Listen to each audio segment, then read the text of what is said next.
Jangan buru-buru merasa stres buat kamu yang baru selesai ambil data, apalagi buat kamu yang baru selesai bikin bab proposal gitu ya. Karena stresnya baru akan muncul ini. Jadi eh, beberapa mahasiswa datang ke saya menyatakan, Pak, sudah selesai analisis datanya. Pak, saya sudah masuk pembahasan. Begitu saya lihat hasilnya, saya minta mereka untuk kembali ke proposal. Gitu ya. Kenapa? Karena mereka melewatkan banyak hal.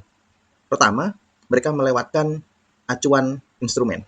Nah, oleh karenanya, pada video saya yang sebelum video ini, gitu ya, silakan disimak juga terkait perencanaan instrumen itu harus benar-benar matang, gitu ya. Saya minta balik. Kenapa? Karena hasil analisisnya amburadul. Berikutnya, menyatakan sudah melakukan pembahasan, tetapi yang dibahas adalah data, bukan temuan penelitian atau hasil dari analisis korpus data. Ini juga fatal gitu ya. Jadi selain ya penyebab utamanya di instrumen ya, instrumennya tidak matang, kemudian tidak bisa menghasilkan proposisi temuan, atau mahasiswa lupa gitu ya, atau mungkin nggak tahu ya, kalau yang dibahas itu seharusnya bukan data, tapi proposisi temuan. Data itu untuk mendukung hasil temuan kita. Gitu ya. Maka yang ditanya di dalam sebuah penelitian itu Anda menemukan apa? Bukan bagaimana Anda membahas setiap data, bukan. Jadi kalau Anda sudah merasa stres, Pak, saya sudah banyak ini datanya. Loh, belum. Jangan dulu gitu ya. Jangan stres dulu. Karena ketika Anda selesai mengumpulkan data dalam bentuk korpus dan tabel kumpulan eh, data analisis itu tadi gitu ya. Masih ada tahap-tahap berikutnya, yakni perumusan proposisi temuan, penyajian temuan, baru Anda dipersilahkan untuk membuat pembahasan. Gitu ya. Maka dari itu Anda perlu menyimak video saya berikut ini dengan lebih jeli dan hati-hati ikuti setiap tahapannya. Oke, kita masuk ke materi. Nah, ini teman-teman, kita masuk pada gongnya penelitian yang seringkali dilewati gitu ya. Dikira sudah melaksanakan pembahasan, tapi tidak sadar bahwa prosesnya ada yang dilewati, yaitu penarikan proposisi temuan. Ini fatal kalau dilewati. Jadi kadang-kadang kita itu merasa sudah ambil data, kemudian data kita bahas, terus selesai begitu aja. Padahal nanti kalau caranya seperti itu, kita akan menghadapi permasalahan di akhir gitu ya. Yang jadi pertanyaan nanti, loh, penelitian ini menemukan apa gitu, gitu ya. Seharusnya kita itu meneliti menemukan sesuatu gitu ya. Nah, temuan-temuan kita itulah yang harus kita bahas, teman-teman. Jadi kita itu tidak membahas data. Data itu kita kumpulkan, kita olah di dalam tabel analisis data yang sudah kita rumuskan tadi gitu, yang sudah kita buat tadi gitu ya.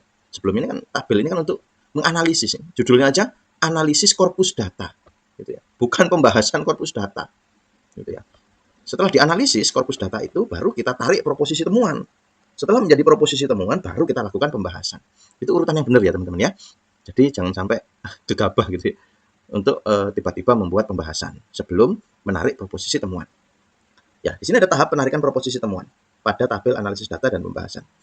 Pertama, yang harus kita lakukan adalah tahap penarikan proposisi temuan. Nah, sebelum menarik proposisi temuan, pastikan satu, data analisis kita sudah jenuh. Atau kalau bahasa Inggrisnya itu kalau di buku eh, metodologi penelitian itu namanya data saturation gitu ya. Saturasi datanya itu sudah jenuh gitu. Bukan mahasiswanya atau penelitinya yang jenuh atau sudah malas meneliti, bukan. Tapi data dalam satuan data kita gitu ya. Kita kan sudah memberi batasan ya, misalnya satu video, dua video, tiga video, debat capres, satu atau dua novel, sebuah kumpulan puisi. Nah, di dalam kumpulan itu tadi sudah tidak ada lagi data yang bisa kita ambil gitu ya. Nah, itu baru dikatakan data itu jenuh. Berikutnya, baru kita bisa menarik proposisi temuan. Nah, proposisi temuan disusun untuk setiap rumusan masalah penelitian. Kalau rumusan masalahnya satu, ya proposisinya satu kumpulan. Jadi, satu rumusan masalah itu bisa menghasilkan beberapa proposisi yang berkumpul gitu ya. Kalau rumusan masalahnya tiga, ya tiga kumpulan proposisi temuan. Jadi ditarik tiga kali proposisinya. Kalau rumusan masalahnya tiga. Proposisi ini merupakan pernyataan konseptual yang dirumuskan berdasarkan keseluruhan hasil analisis data. Ya, jadi hasil analisis data ditarik pernyataan-pernyataan konseptual, dirumuskan kesimpulan-kesimpulannya. Itu yang namanya proposisi temuan. Tiga, kita akan mengkonversi proposisi menjadi matriks atau model temuan. Nah, kenapa kok saya sarankan yang ketiga ini? Biar nanti waktu ujian kalian mudah bikin PPT-nya. Karena temuan itu tidak lagi dalam bentuk kalimat-kalimat yang dijelaskan secara naratif atau kalian ngopas dokumen, enggak gitu ya. Anda tinggal menampilkan model gitu ya. Satu rumusan masalah, satu gambar. Maka ketika Anda ingin menyampaikan temuan dan pembahasan, misalnya rumusan masalahnya ada 3 ya, cukup 3 slide, 3 gambar gitu ya. 3 gambar sebagai temuan nanti dijelaskan gitu. Dan yang terakhir, menyajikan temuan penelitian. Ini di bab hasil penelitian gitu ya. Makanya saya sarankan biasanya sebelum bab penelitian itu ada bab sajian data dan temuan. Nah, kenapa kok saya minta seperti itu? Karena sering ditinggal. Sajian data dan temuan itu sering ditinggal. Makanya biar nggak ditinggal, maka babnya dimunculkan. Gitu ya. Oke, kemudian contoh analisis data bisa kita lihat di Excel yang sudah kita buat. Saya sudah bikin simulasi ya. Ini bukan penelitian sungguhan, ini simulasi. Judul penelitiannya prinsip kerjasama dalam debat capres. Gitu ya. Moderatornya ngomong apa, capresnya ngomong apa itu sebagai korpus. Jadi ditranskrip timestamp-nya ya untuk waktunya. Ini. Nah, dia masuk kategori apa? Berdasarkan acuan ya. Acuannya tadi yang sudah kita buat di atas. Nah, ini acuannya. Masuk maksim apa, indikator apa. Nah, setelah dimasukkan ke dalam acuan, nah kita interpretasi. Disinilah peran kita sebagai peneliti untuk memberikan tanggapan. Kenapa korpus data ini dikategorikan maksim relevansi, indikatornya memberikan tanggapan di luar topik. Interpretasinya, respon tersebut mengalihkan pembahasan dari strategi ke kritik politik. Contohnya, bagaimana strategi menurunkan kemiskinan? Capres. Yang perlu dibahas justru kegagalan pemerintah sebelumnya. Kenapa kok tidak bisa turun kemiskinannya? Nah, wong diminta dia memberikan strategi kok malah menyerang atau mengkritik pemerintah sebelumnya. Itu ya, itu interpretasinya. Kodifikasinya menurut sama contoh simulasi. Ya, kodifikasinya. Terdapat 100 data. Gitu ya. Saya sudah simulasi 100 korpus data. Nah, berdasarkan 100 korpus data ini, kita masuk pada proposisi. Proposisi 1 terkait dominasi pelanggaran prinsip kerjasama, yakni pada maksim relevansi paling banyak. Jadi teman-teman, jangan pakai angka ya. Kalau saya sih nggak masalah gitu ya. Kalau saya pribadi kalau pakai angka boleh. Gitu ya. Tapi kalau mungkin orang lain yang berpandangan, ya kalau kualitatif ya tidak boleh angka. Nah gitu ya, maka untuk menghindari pemikiran yang seperti itu atau tanggapan seperti itu, saya bebaskan kepada teman-teman.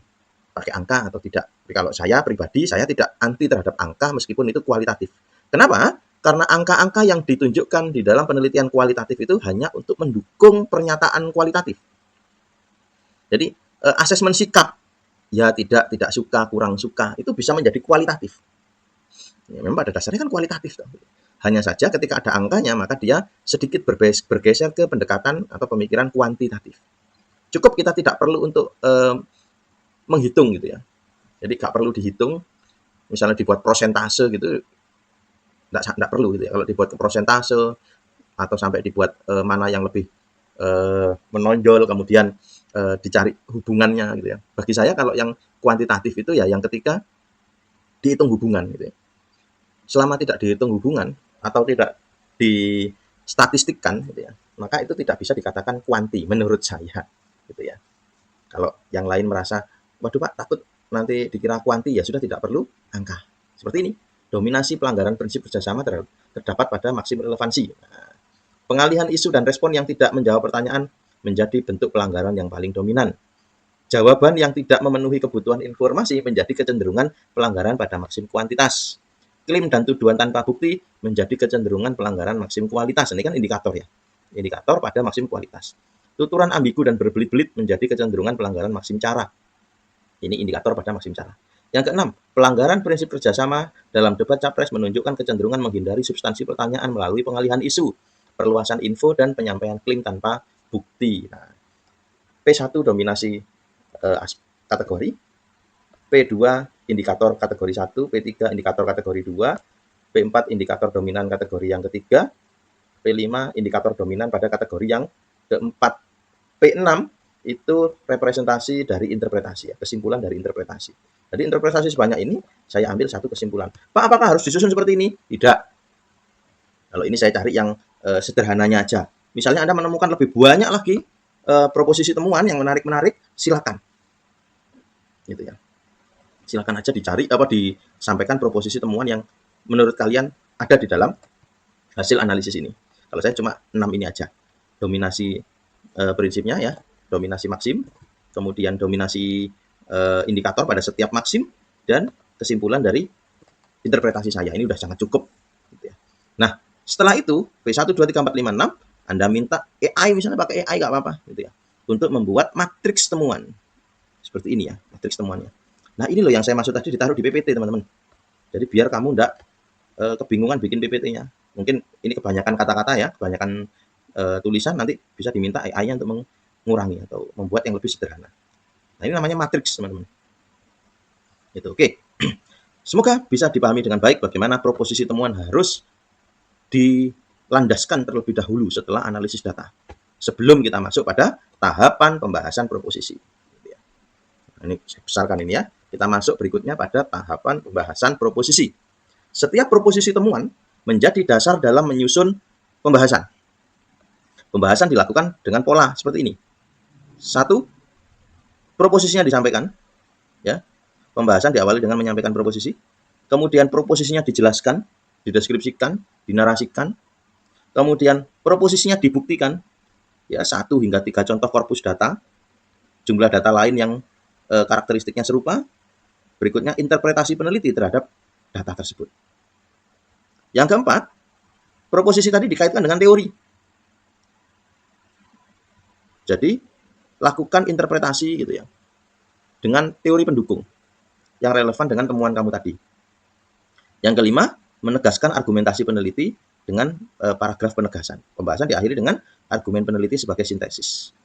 Maka sudut pandangnya Anda sebagai peneliti. Nah, langsung aja contohnya ya.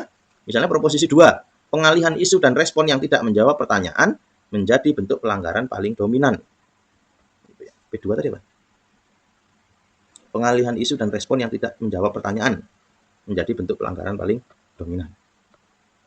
Penjelasan proposisi. Proposisi ini menunjukkan bahwa bentuk pelanggaran yang paling banyak ditemukan dalam debat capres adalah respon yang tidak menjawab substansi pertanyaan serta kecenderungan mengalihkan pembahasan ke isu lain. Kedua, bentuk pelanggaran tersebut mengindikasikan bahwa peserta debat lebih sering mengubah arah pembicaraan daripada memberikan jawaban secara langsung. Pembuktian, proposisi tersebut didukung oleh 38 korpus data. Nah, ini loh teman-teman. Nggak perlu dibahas semua 38 korpus data. Gitu ya. Cukup diwakili. Sebagai contoh, pada korpus data DC1MR3D003 pada menit 19.27, moderator mengajukan pertanyaan, namun peserta menjawab. Nah, tuturan tersebut tidak memberikan jawaban atas strategi yang ditanyakan, tetapi justru mengalihkan pembahasan pada kritik terhadap lawan debat. Sehingga dikategorikan sebagai respon yang tidak menjawab pertanyaan. Contoh lain terdapat pada korpus ini, ketika moderator bertanya bagaimana cara meningkatkan kualitas pendidikan, peserta debat menjawab yang paling penting adalah memperbaiki budaya politik. Respon tersebut tidak membahas kebijakan, peningkatan kualitas pendidikan, melainkan mengalihkan pada isu budaya politik. Nah, maka dikategorikan pelanggaran mengalihkan pembicaraan. Selain kedua contoh tersebut, masih ditemukan 36 data lagi. Karena tadi totalnya 38 ya. Tidak perlu dijelaskan semua, teman-teman. Karena kategorinya sama. Ngapain kok dibahas semua? Itu aneh. Oke. Kita perkuat dengan teori. Menurut Paul Grice dalam artikelnya Logic and Conversation 1975, komunikasi pada hakikatnya dibangun atas prinsip kerjasama atau cooperative principle, yaitu ketika setiap peserta percakapan diharapkan memberikan kontribusi yang sesuai. Grice merumuskan 4 maksim ini menjadi pedoman. Nah, ini sih untuk semuanya mungkin sama ya. Atau kalau yang pembahasannya sama seperti ini kamu hapus tidak apa-apa. Langsung aja fokus pada maksim relevansi, boleh gitu ya. Terserah kamu lah cara membuat pembahasannya gimana. Yang penting proposisi ini dijelaskan di dalam teori, diperkuat dengan teori. Gitu. Maksim relevansi dirumuskan melalui prinsip be relevant. Maksim ini menghendaki dan seterusnya. Pandangan tersebut juga dijelaskan oleh George Yule pada 1996. Nah, ini kan tadi teorinya Grice, sekarang George Yule. Nah, temuan penelitian ini menunjukkan bahwa bentuk pelanggaran yang paling dominan ini. Kedua bentuk pelanggaran tersebut menunjukkan bahwa peserta debat dan seterusnya. Dengan demikian, temuan penelitian ini memperkuat teori Grice bahwa relevansi merupakan salah satu syarat utama terjadinya komunikasi yang kooperatif. Ini dukung ya ke proposisi. Terakhir, Anda sebagai peneliti kan juga mikir gitu ya. Maka Anda memberikan pemikiran Anda. Berdasarkan pembahasan tersebut, peneliti berpendapat bahwa ketika kalau debat capres ini banyak melanggar maksim relevansi, gitu ya. Maka, jadinya seperti ini. Peneliti berpandangan bahwa kecenderungan tersebut menunjukkan adanya orientasi komunikasi yang tidak lagi fokus pada pemenuhan kebutuhan, melainkan pada upaya mengalihkan pembahasan, dan seterusnya. Ya. Jadi ini pemikiran peneliti di terakhir. Oke, seperti ini loh teman-teman cara membahasnya, dan ini berlaku untuk semua proposisi. Kalau saya tadi ada 6 proposisi ya 6 kali seperti ini. Jadi pembahasannya nggak panjang, hanya karena membahas data. Yang panjang itu adalah analisis datanya. Oke teman-teman, gitu ya. Semoga bisa dipahami dan tidak lagi salah kaprah atau terburu-buru membuat pembahasan sebelum menciptakan temuan-temuan proposisi.